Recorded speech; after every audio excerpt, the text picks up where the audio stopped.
Hello, hello and welcome. Greetings to all who are watching either live this Wednesday evening in February or by recording at any point in time. Thanks for being here, and we'll begin with some simple sitting, just some time to tune in to your breath and to your body and to the moment. Step one, get comfortable. Find a sense of connection to the ground and all of the things that are connecting you to that place. Let the base of your body feel heavy,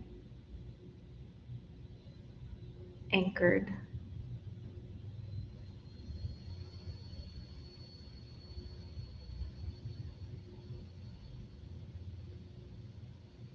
And let the upper body feel light and free, buoyant, and arisen. Spine elongated.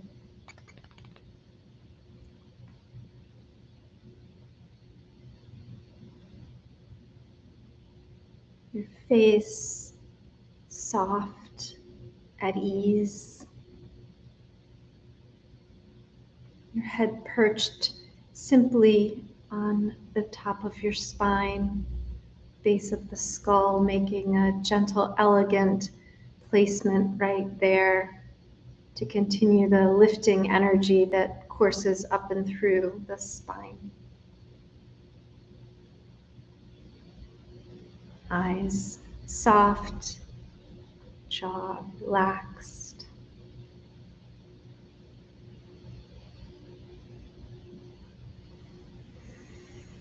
And then awareness to your breath.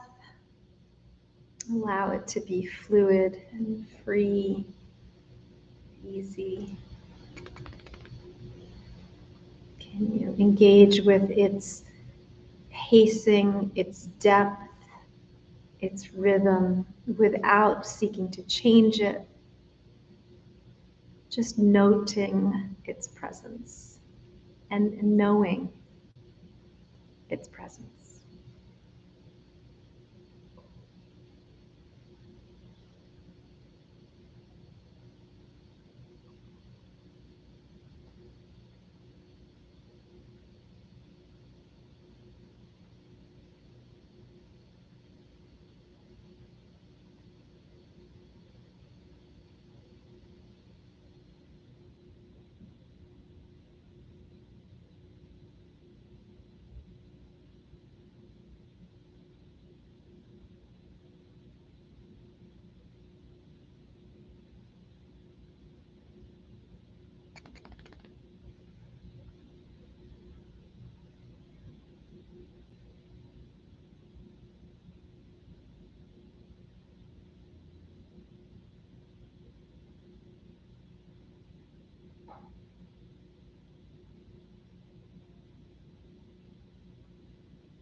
When you notice your mind wandering away, invite it back. Invite it to take a ride on the vehicle of the breath. Let it slide down and away on the exhale. Let the distracting thoughts be lifted, elevated, perhaps so they can float away on the inhale. Let them be the passive passenger on the more dominant and active and prevailing journey of the breath.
Once again, and as many times as you need, when you notice a distracting thought, bring it back. Gently take its hand, its metaphorical hand, and guide it to the presence, this moment, infused with your awareness of this breath. Let the thought be diffused, diluted, softened.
Get interested in the rhythm of right now.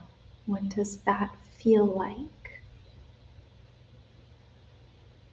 Be curious about this moment's experience with the breath within your body and the dynamic flow of thoughts that pop in and out.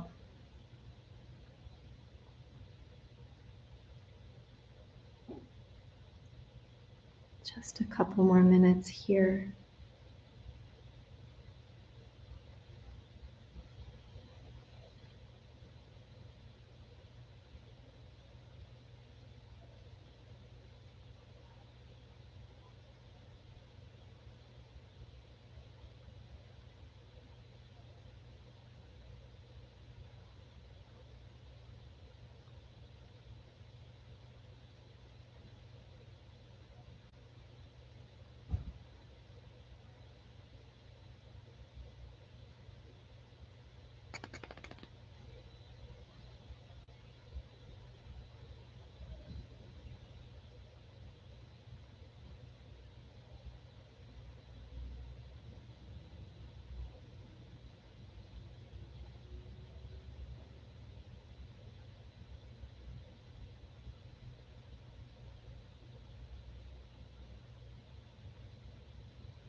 And take a moment to reorient yourself to your present moment experience and your surroundings.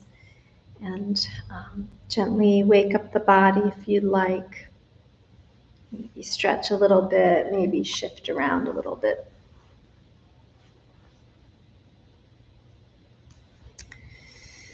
So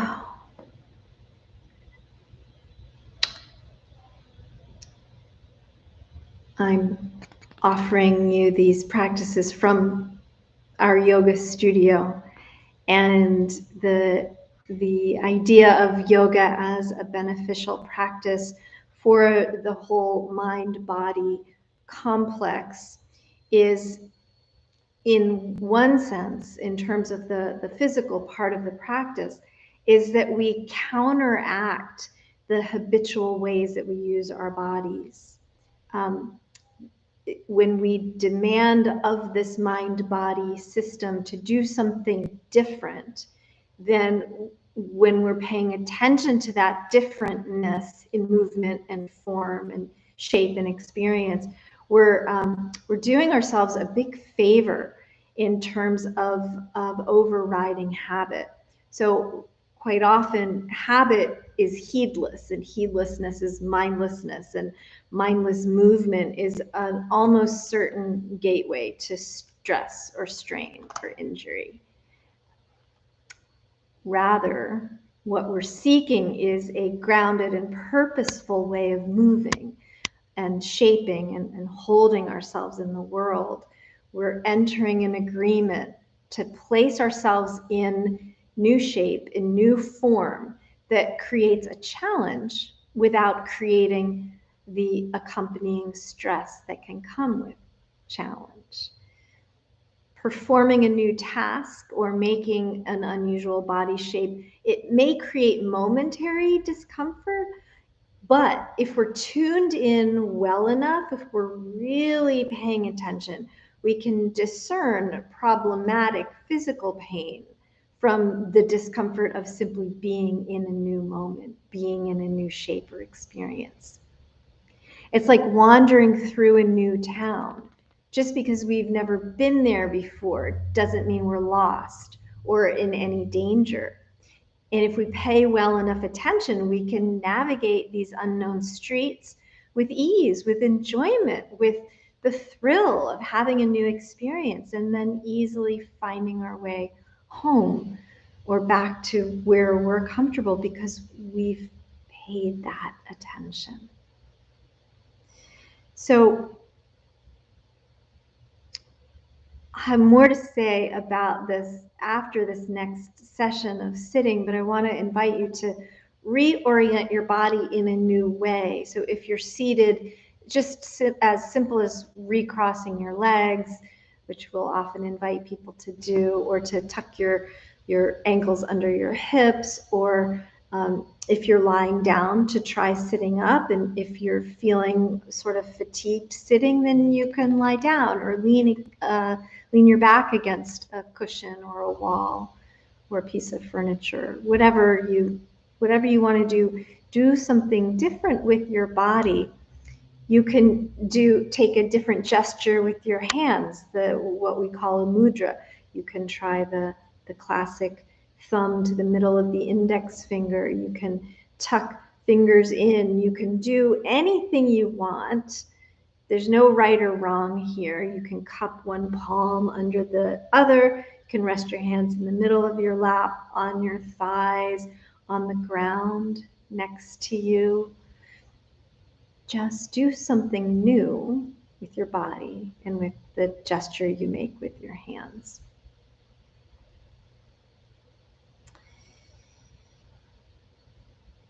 And so in this new shape that you've intentionally created for yourself, feel into the potential discomfort of it, the newness, the non-habitual.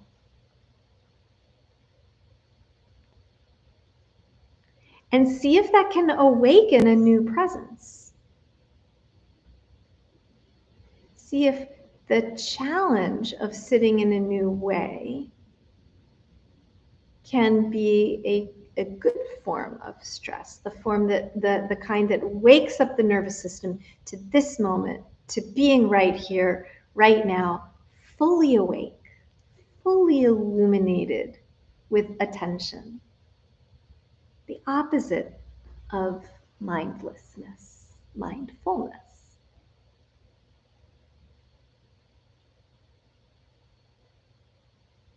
And then let your breath settle into that new space.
Inevitably, if it's truly a good place for your body to be, you'll get comfortable. And that's the time when the mind will check out, because it doesn't have to be there anymore. So it will go do its other business. Bring it back. Invite your thoughts back in.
Checking in, feeling the relative nature of grounded sensation, feeling the relative nature of uplifted, alert presence.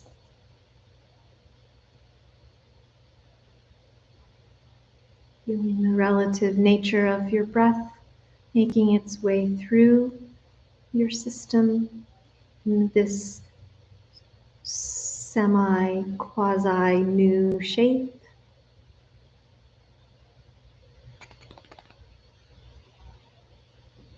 Noticing the degree of challenge in maintaining the shape and the presence for it all at once. A few more breaths, just another minute or two.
Invite the breath a little deeper.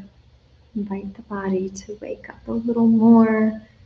Shift, stretch, rearrange, regroup.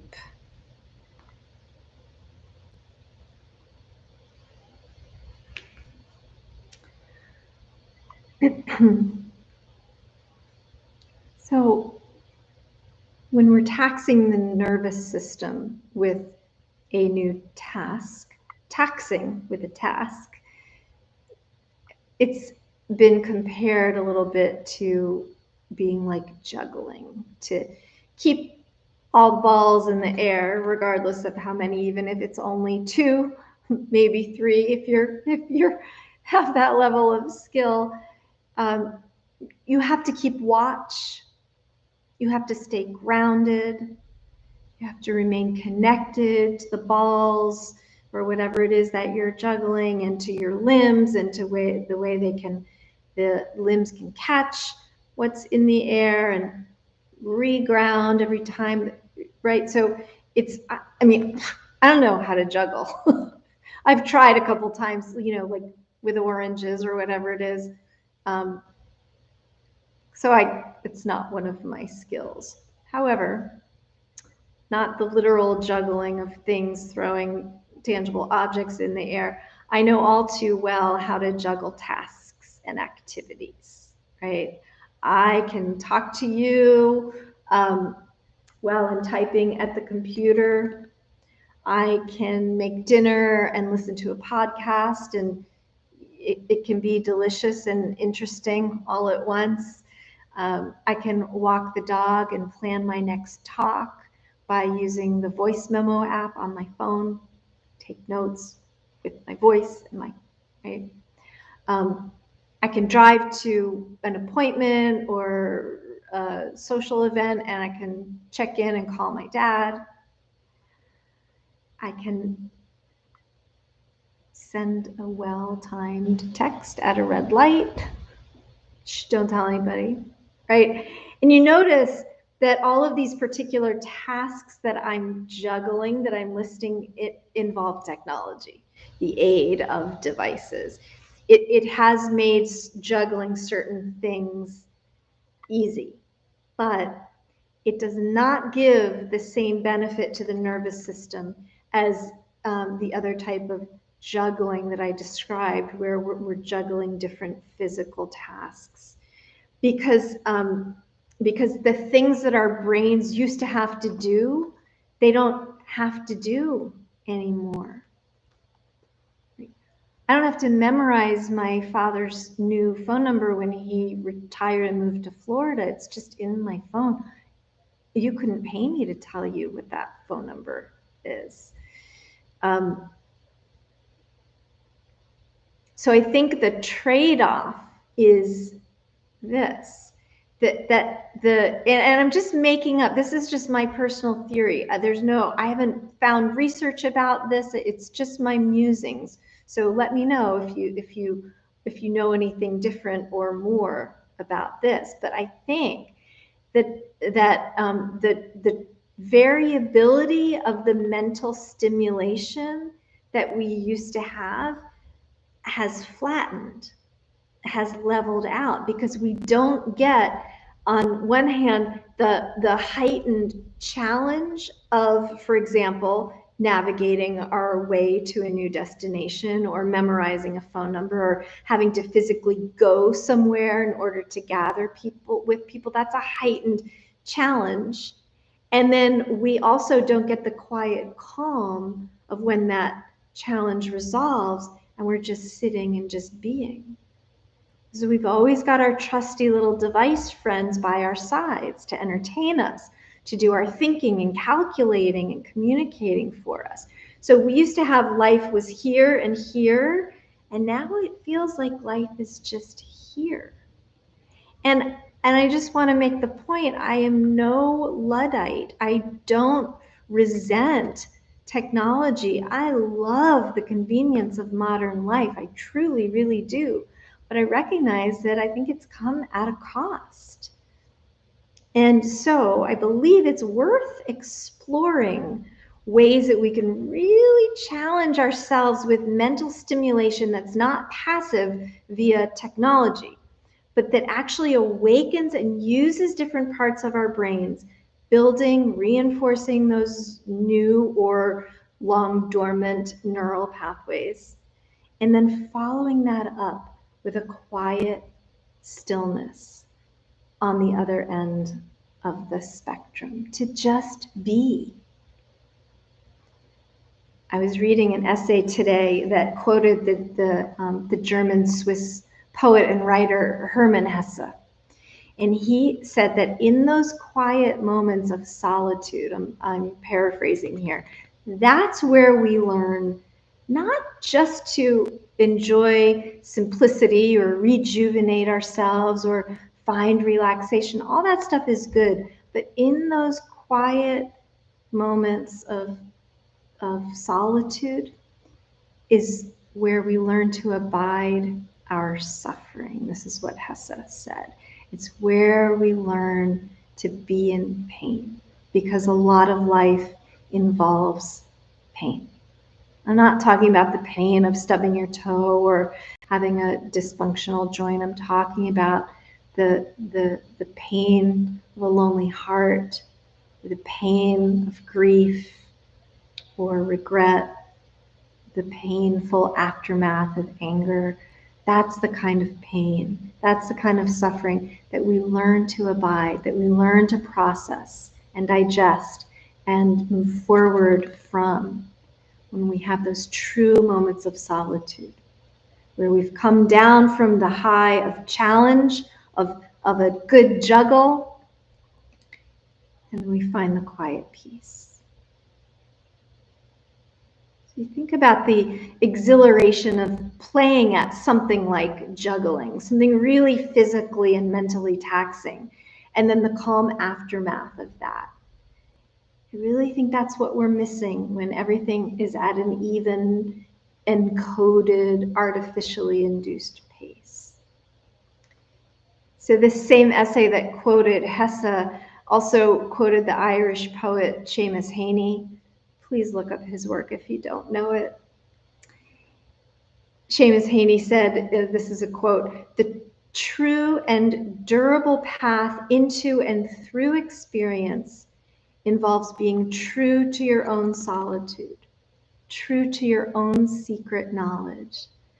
And I think it's so much easier to be in that solitude, to be in that secret, quiet knowledge that's only ours, if we've juiced ourselves up a little bit with something challenging. And then we land in this treasured place that's not being recorded or data collected or infused with ambient entertainment. It's just only our own sacred place of peace, quiet, and ease. So that's where I'd like to invite us to spend a few more minutes now there.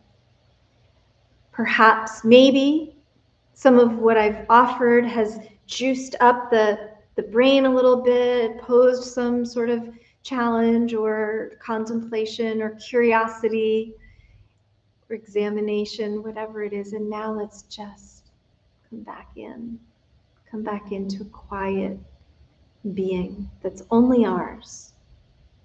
Recognize the irony that I'm speaking to you through the mechanical devices that I'm positing have flattened us a little bit. That's okay. It's what we have available to communicate right now. We can acknowledge the possibility too, also, that this can represent a sacred, quiet space.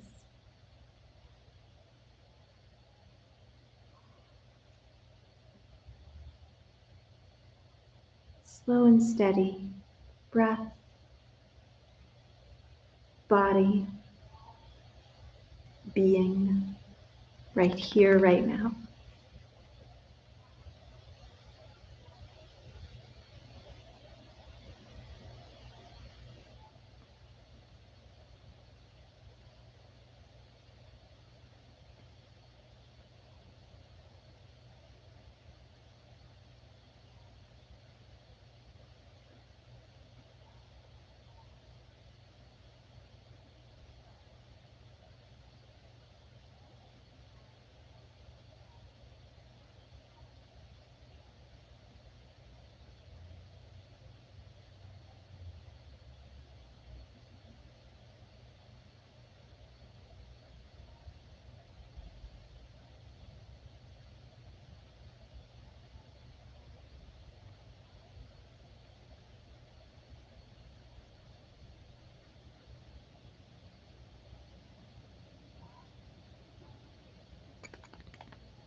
Perhaps you can become aware of the sensation of being in this body,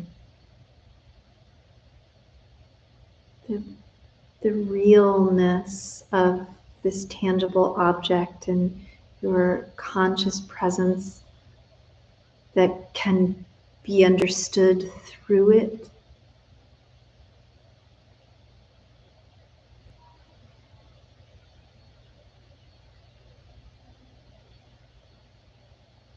The palpable nature of just being here.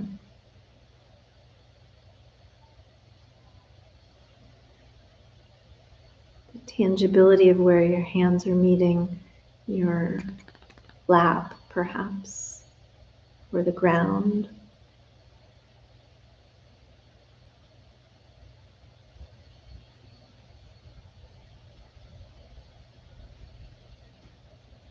The tangibility of whatever your feet or the base of your torso or resting on your legs, helping you stay rooted.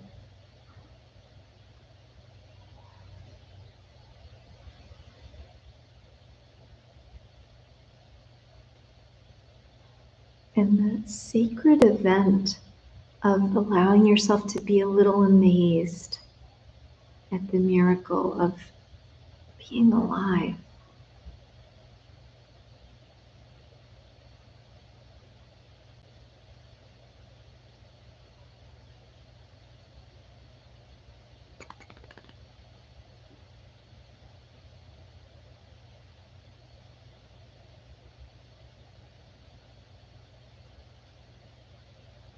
If we can tune into that miraculous truth, then the suffering that coexists or that lives and sometimes bubbles up inside can be absorbed by the miracle, by the sacred nature of just being and watching things come and go.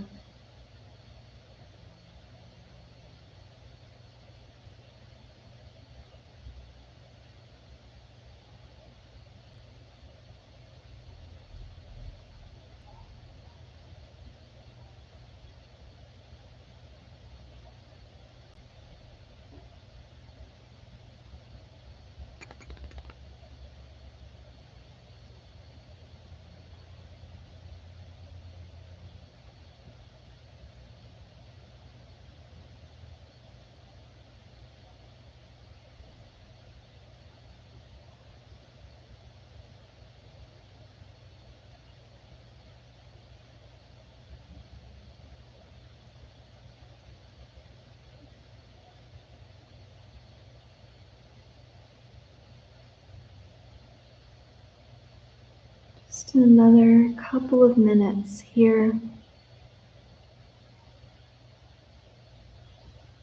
Keep coming back to the breath. Keep coming back to the sacred nature of being in this body and being able to know what that's like. The power of this awareness.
Invite your next breath in fully, deeply,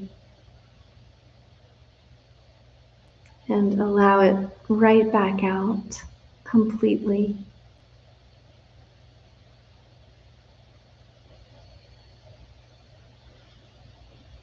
And then wake up the body, stretch and shift and return to your immediate surroundings. And let's just take a moment with palms together at the heart. If you're watching this in real time or close to when it is being recorded, then you know that we're just a couple of days away from this massively tragic earthquake in Turkey and Syria, feeling the effects so vast and wide, and 5,000 plus people gone as a result. Just wanting to send some thoughts of healing and care and loving kindness in that direction. Recognition that the tension of the earth that shifted underneath them is the same earth that nourishes and supports us here right now. And so their pain is ours, their loss is ours. We share this earth. We share its bounty and its pain as well.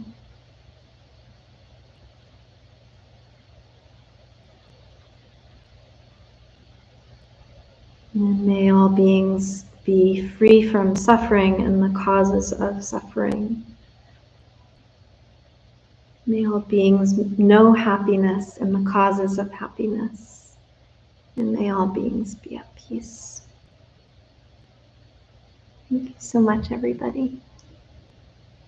Thank you for your presence, for your care and attention. I'll see you soon.